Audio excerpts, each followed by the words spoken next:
മലബാറിൽ ബ്രിട്ടീഷുകാർ നേരിട്ട ശക്തമായ സമരങ്ങൾ പഴശ്ശി വിപ്ലവങ്ങൾ. പഴശ്ശി വിപ്ലവത്തിന് നേതൃത്വം നൽകിയ രാജാവ് കോട്ടയം കേരളവർമ്മ പഴശ്ശിരാജ. ബ്രിട്ടീഷുകാർക്കെതിരെയുള്ള യുദ്ധത്തിൽ പഴശ്ശിരാജാവിന്റെ കേന്ദ്രമായിരുന്ന മല പുരളിമല, പുരളിശമ്മൻ എന്ന പേരിൽ അറിയപ്പെടുന്നത് പഴശ്ശിരാജ. പഴശ്ശിരാജയുടെ രാജവംശമായ കോട്ടയം രാജവംശം സ്ഥാപിച്ചത് ഹരിശ്ചന്ദ്ര പെരുമാൾ.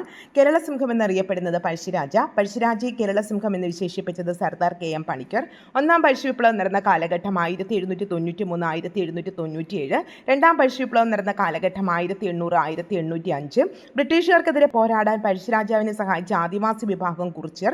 പഴശ്ശിരാജയുടെ പ്രധാനമന്ത്രി കണവത്ത് ശങ്കരൻ നമ്പ്യാർ. പഴശ്ശിരാജാവിന്റെ സർവ്വസൈന്യാധിപൻ കൈത്തേരി അമ്പു നായർ. പഴശ്ശിരാജാവിന്റെ ജീവിതം ഇതിവൃത്തമാക്കി കേരളസിംഹം എന്ന പേരിൽ ചരിത്ര നോവൽ എഴുതിയത് സർദാർ KM പണിക്കർ.